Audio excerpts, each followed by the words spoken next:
반갑습니다. 김용진입니다.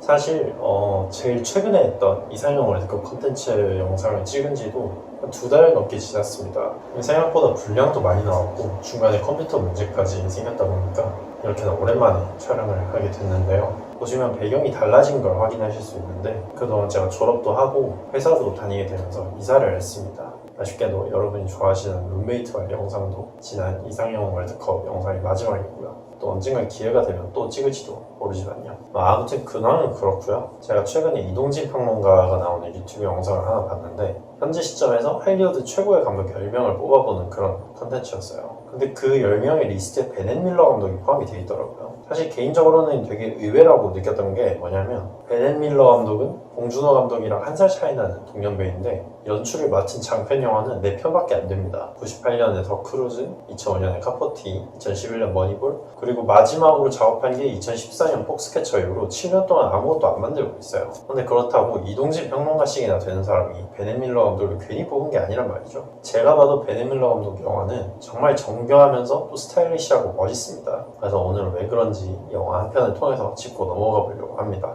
밀러 감독 필모에서는 머니볼이 제일 유명하긴 한데 오늘의 영화는 지난번 영상에서 예고했던 폭스캐쳐입니다.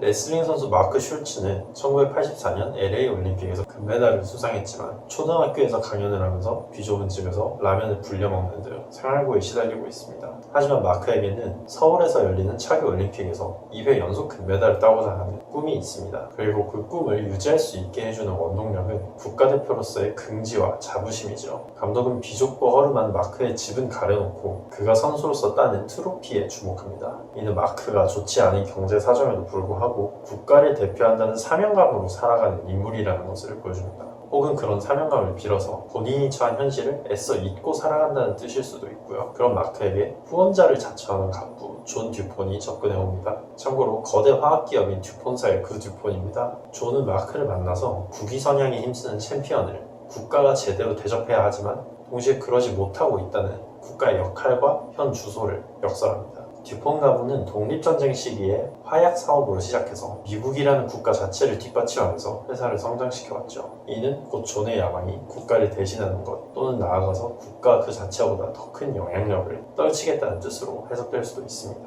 마크 역시 현실을 직시하고 자신이 더 나은 대우를 받을 필요가 있다며 존에게 감화됩니다. 그런데 마크의 형인 데이브의 생각은 달랐습니다. 데이브 역시 LA 올림픽에서 마크와는 다른 체급으로 금메달을 목에 건 인물인데요. 두 형제에 대한 세간의 인식에는 분명한 차이가 있었습니다. 극초반 마크는 데이브가 운영하는 체육관에서 혼자 훈련을 하는데 마크 외에는 그 누구도 없는 휑한 광경을 보여줍니다. 하지만 데이브가 체육관에 있는 동안에는 동료 선수들은 물론이고 레슬링 협회 사람들까지 북새통을 이루면서 데뷔를 이룹니다. 그리고 이 장면에서 감독은 초점을 조절해서 데이브와 마크가 완전히 다른 상황에 있다는 것을 표현하죠. 이렇게 데이브는 마크보다야 상황이 좋지만 그렇다고 필요 이상의 대접을 받을 욕심은 없는 인물입니다. 마크는 존의 후원을 받으면서 같이 훈련하자는 제안을 데이브에게 꺼내지만 데이브에게는 존이 제시하는 돈보다 자신이 부양할 가족의 정착과 행복이 더 중요했기 때문에 이 제안을 거절합니다. 결국 마크는 단신으로 존이 거주하는 폭스캐쳐 농장으로 거처를 옮깁니다.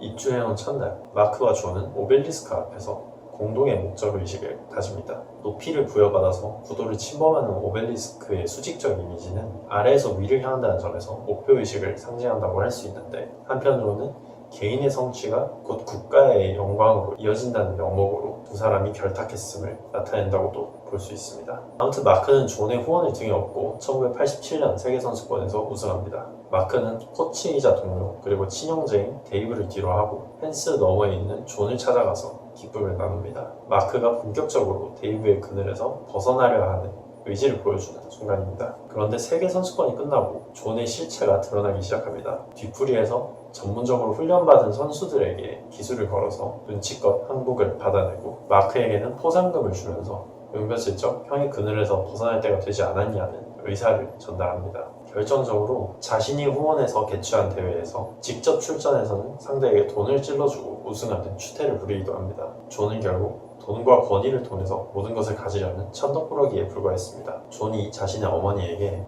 어용 대회에서 우승한 트로피를 장식장에 보관하기로 하자 존의 모친은 이걸 거절하고 어릴 때 갖고 놀던 장난감 기차나 어떻게 처분할지를 물어봅니다. 이에 존은 장난감은 마음대로 하시라면서 화를 내는데요. 이건 존이 어머니가 자신을 어린애 취급한다고 해서 화를 낸 게 아닙니다. 존은 장난감이 필요 없는 어른으로 성장하지도 않았죠. 그런 이유가 아니라 장난감 피자 따위는 눈에 들어오지도 않을 실물 장갑차를 가질 수 있을 정도의 부자가 되었기 때문입니다. 다시 말해 존은 몸만 컸지 여전히 어린아이에 머물러 있는 캐릭터입니다. 한 가지 장면을 짚고 넘어가겠습니다. 어린 시절의 존은 친구가 딱 한 명 있었습니다. 그런데 그 친구마저 실상은 존의 모친에게 돈을 받고 친구인 척 연기를 했던 것이죠. 존이 이 이야기를 마크에게 털어놓자 마크는 자신도 형 외에는 친구가 없었다면서 공감하는 듯 했는데 정작 데이브는 돈을 받고 연기를 한 게 아니라 마크를 진심으로 사랑한 가족이었기 때문에 마크와 존이 본질적으로 동일선상에 있다고 볼 수는 없습니다. 어떻게 보면 둘의 관계 혹은 세 명 모두의 관계가 어떻게 파국을 맞이할지에 대한 복선일 수도 있습니다. 그건 나중에 얘기고 일단 이 시점의 킬포인트는 그렇게 돈으로 속아 넘어간 존 본인도 똑같이 어용 대회를 열어서 몸소 우승을 했다는 점이죠. 존은 워싱턴 DC에서 파티를 열고 마크로 하여금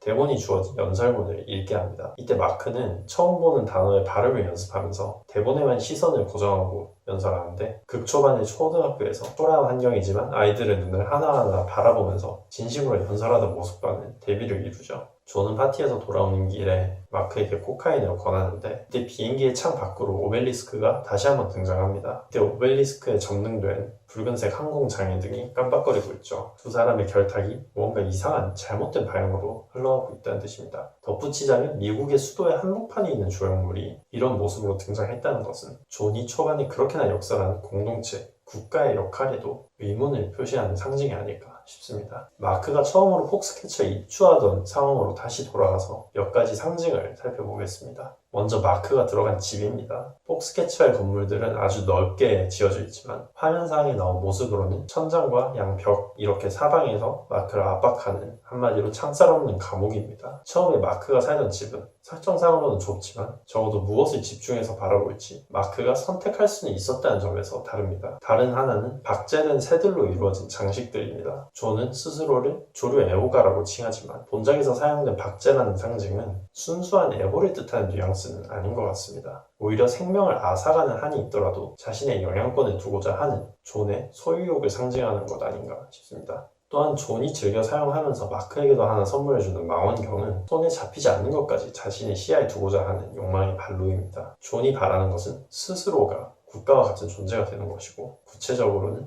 레슬링 코치든 우표 수집가든 조류 애호가든 아니면 작가이든 간에 자신의 영향권 내에 들어온 이들을 맹목적으로 통제하고 자기 뜻으로 조종하는 겁니다. 폭스캐쳐의 생활에 적응한 마크는 좀 더 유연한 훈련 일정을 짜려고 하는데 이 때문에 선수들의 모든 것을 통제하려는 존과 갈등을 빚습니다. 마크가 존의 지나친 간섭에 의문을 품고 반발하게 되는 계기인 동시에 후원자인 줄 알았던 존이 자신을 지배하려 드는 독재자임을 깨닫고 형에 이어서 존의 그늘에서마저 벗어나고자 하게 되는 순간입니다. 존의 이런 행동들은 어머니에게 인정받고자 하는 욕망에서 비롯된 것입니다. 존의 어머니는 귀족 스포츠인 승마를 즐기는 한편 존이 좋아하는 레슬링은 천한 운동이라면서 도외시합니다. 이에 존은 자신과 비슷하게 열등감을 느끼고 있던 마크를 매개로 해서 세계 최고의 레슬링 팀을 꾸려서 어머니에게 인정받으려고 했지만 정작 그 계획의 열쇠였던 마크가 엇나가 버리자 그를 제대로 통제할 수 있는 유일한 인물을 불러들이게 됩니다. 바로 마크의 형인 데이브죠. 그러나 마크는 이미 형을 포함한 누구의 도움도 받지 않기로 결심한 상태였고 폭스캐쳐의 다른 선수들 사이에서는 데이브의 영향만 커지게 됩니다. 존은 스폰서일 뿐 레슬링을 기껏해야 취미 수준으로 즐기는 사람에 지나지 않았고 데이브는 지도력과 전설적인 선수 커리어를 모두 가진 완벽한 코치였으니까요. 이 시점의 장면들을 살펴보겠습니다. 선수들이 처음으로 데이브의 지도를 받는 시간 마크는 혼자 구석에서 웨이트 트레이닝에 열중합니다. 그를 도와주려는 존의 손길도 뿌리치죠. 직접적으로는 마크와 존이 충돌하고 음향적으로는 데이브의 목소리와 마크가 내는 기구의 소리가 또 충돌합니다. 또 한편으로는 선수들에게 훈련을 지도할 수 없게 되자 마크에게 다가오는 존에게서 데이브로 훈련장의 헤게모니가 옮겨감을 확인할 수도 있죠. 그 뒤에 존의 어머니가 훈련장을 구경하러 오자 존은 보여주기식으로 선수들을 지휘하기 시작하면서 자신이 가진 기술을 시연합니다. 하지만 존의 어머니는 여전히 존을 탐탁치 않아 하면서 훈련장을 떠나고 선수들은 다시 존이 아닌 데이브의 지휘 아래 훈련을 재개합니다. 이때 존에게만 카메라에 초점이 맞춰 들어가는 동안 데이브와 선수들은 함께 어우러져서 아웃포커싱 됩니다. 이것이 두 번째 충돌이죠. 세 사람의 반복을 잘 보여주는 일련의 시퀀스입니다. 무엇보다 최대한 대사량을 절제시켜서 고요하지만 영화 문법을 통해서 팽팽한 긴장감을 이끌어내는 베넷 밀러 감독의 스타일이 고스란히 잘 드러납니다. 혼자 힘으로 훈련을 거듭한 마크는 그러나 국가대표 선발전에서 참패를 당하고 맙니다. 본작에서의 마크는 거울 속 자신을 자극하면서 감정을 다스리던 인물인데, 그런 마크가 홧김에 거울을 깨버리고 스스로를 구타하고 개체량 때문에 포기해야 했던 폭식으로 스트레스를 해소합니다. 결국 무너져버린 마크를 다시 일으켜 세울 수 있는 사람은 당연히 존보다는 데이브가 적합하겠죠. 마크가 변해가는 것을 일찌감치 알아차리고 있던 데이브는 존과 같이 수직적인 관계를 내세우는 인물이 아닙니다. 진심으로 사랑하는 가족이자 형제, 유일한 친구로서 데이브는 마크를 다시 일으켜 세우고, 결국 마크는 첫 경기의 실패를 딛고 기적적으로 서울올림픽행 티켓을 따내게 됩니다. 다만 데이브는 이 과정에서 마크에게 악영향을 끼친 존을 의도적으로 떼내는 바람에 둘 사이가 더 틀어지게 됩니다. 개체량 직전에 폭식으로 인한 칼로리를 급격하게 유산소 운동으로 태우던 마크는 자신에게 접근하려고 하는 존을 창문 틈새로 보게 되는데, 이때 데이브가 마크의 시야에 침범하면서 존을 계속해서 가리는 장면이 나옵니다. 존은 선발전이 끝나기도 전에 집으로 돌아가는데 다름 아닌 어머니가 사망했기 때문입니다. 집으로 돌아온 존은 어머니가 그렇게나 아끼던 승마용 말들을 전부 방생해버립니다. 처음에는 울타리에 갇힌 말에게서 자기가 구속하려고 들었던 선수들의 모습이 비쳐 보여서 그렇게 풀어준 건 아닐까 했는데, 지금 생각해보면 자신에게서 어머니의 관심을 앗아갔던 말들을 강제로 쫓아낸 것에 더 가까운 것 같습니다. 그렇게 해야 뒷내용이랑 악귀가 들어맞기도 하고요. 물론 그렇다고 해서 이미 떠나버린 어머니의 관심을 가져올 수는 없습니다. 존은 스스로의 권위를 축켜 세우는 일에 아주 매몰되어 버려서 레슬링계를 향해서 더 공격적인 후원에 나섭니다. 선발전에서의 일을 사과하는 데이브에게 대인배 행세를 하는 동시에 훈련을 독려하는 홍보용 영상을 제작하고요. 또 레슬링 협회의 중진들을 초청해서 폭스캐쳐 농장을 아예 국가대표팀 훈련장으로 제공하는 동시에 거액의 후원을 약속하기도 합니다. 결정적으로 데이브로 하여금 자기 입으로 존이 그의 멘토라는 내용의 인터뷰를 하도록 홍보 영상의 제작진을 통해서 압박을 넣기도 합니다. 데이브는 가족의 정착을 위해서 올림픽이 끝나고도 폭스캐쳐에 계속 남겠지만 마크를 외부로 보내줄 것, 그리고 외부로 보내고 나서도 마크의 보수는 계속해서 지급해 줄 것을 요구합니다. 존은 데이브의 요구를 받아들입니다. 단 마크의 서울올림픽에 동행하는 조건으로 말이죠. 그러나 데이브와 존이 함께 지켜보는 가운데 마크의 마지막 올림픽은 무관으로 끝나게 됩니다. 불과 1년 전의 세계 선수권과는 달리 데이브와 마크는 같은 앵글에 같은 곳을 바라보면서 나오지만 존은 이 둘과는 분리되어서 나옵니다. 이제 존에게는 어머니의 인정도, 국가대표를 완전히 자기 지휘 아래로 두어서 따내고자 했던 올림픽 메달도, 그리고 그 모든 것을 이루게 해줄 열쇠였던 마크도 없습니다. 자기 위로성으로 만든 홍보 영상 보는 것 외에는 할 일이 없던 존은 자신의 계획에 끼어들어서 해방을 놓은 데이브를 살해하고 맙니다. 마크는 무관에 그친 서울올림픽을 끝으로 레슬링계에서 은퇴합니다. 그가 레슬링 대신 선택한 또 다른 길은 동료들이 그렇게 천대시하던 종합 격투기였습니다. 누군가의 동생이나 제자가 아닌 혼자 힘으로 메달을 따내고자 했던 마크는 여전히 리잉에 갇힌 채 자신을 향해서 아직도 USA를 연호하는 관중들에게 둘러싸여 있습니다. 데이브는 주역 3명 중에 유일하게 결핍을 모르던 인물입니다. 그는 행복을 누리는 법을 알았고 가족을 사랑할 줄도 알았습니다. 하지만 시기 혹은 질투, 그리고 누구도 자신을 방해해서는 안 된다는 존의 오만으로 인해서 목숨을 빼앗깁니다. 데이브를 살해한 존은 사람 한 명이 겨우 들어갈 만한 비밀 통로를 통해서 탈출을 모의합니다. 두 형제를 향했던 그의 모든 시기와 통제의 업보가 결국은 자기 자신에게 향하는 것이죠. 그러나 통로를 빠져나온 존의 뒤에는 경찰 특공대가 진을 치고 있었고, 감독은 존이 무기력하게 체포되는 모습을 롱샷을 통해서 보여줍니다. 폭스캐쳐에서만큼은 무소불위의 권력을 누리려 했던 존도 결국은 한낱 미물에 불과한 인간이 지나지 않았다는 것이죠. 실제로 개최된 대회들이 언급됐다는 데서 짐작하실 수 있는데, 본작은 존 듀폰이 데이브 슐츠를 살해한 실화를 바탕으로 하고 있습니다. 슐츠 형제는 실제로 1984년 올림픽에서 금메달을 수상했고, 마크 슐츠가 1987년 세계선수권도 우승하고 서울올림픽을 끝으로 은퇴한 것도 사실입니다. 다만 데이브 슐츠는 서울올림픽이 끝나고도 계속해서 코치와 선수를 병행하면서 대단한 업적을 쌓아나갑니다. 그러다가 8년이 지나서 96년 자국에서 열리는 애틀랜타 올림픽을 준비하는 과정에서 존 듀폰에게 살해당하죠. 영화에서는 얼핏 서울올림픽 직후에 데이브가 살해된 것처럼 볼 수 있는데 사실은 그렇지 않다는 겁니다. 그리고 마크 슐츠가 UFC에 입성한 것도 같은 해인 1996년의 일이었고요. 존 듀퍼는 10년 넘게 팀 폭스캐쳐의 후원자로 있으면서 선수들에게 인격적으로 존경받는 인물이기도 했습니다. 하지만 데이브 슐츠를 살해할 때쯤에는 정신병을 앓고 있었다고 합니다. 그냥 개인적인 생각인데 이런 비극적인 일을 영화로 만들 때는 의뢰 반대에 부딪히기도 쉬울 것 같은데 폭스캐쳐 같은 경우는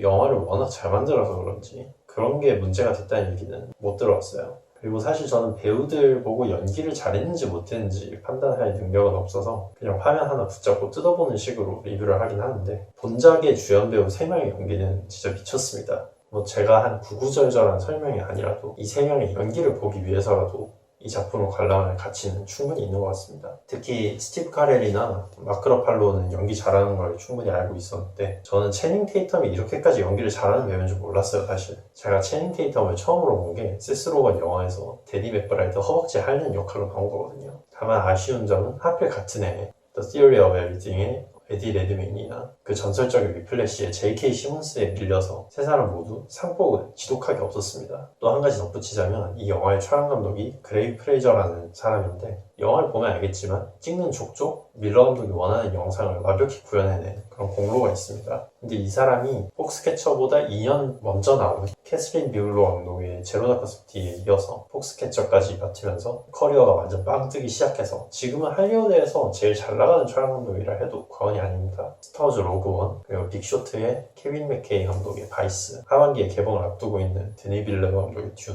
후반 작업 중인 맷 리버스 감독의 배트맨 리부트 영화까지 블록버스터와 작가주의 영화를 가리지 않고 사방에서 굴려지는 중입니다. 그러니까 베네 밀러 감독도 혼자 놀지 말고 영화 빨리 내놓기 바랍니다. 듣기로는 찰스 디킨스의 소설 크리스마스 캐롤을 영화화 한다고 하는데 아직까지는 소식이 없습니다. 빨리 일했으면 좋겠습니다.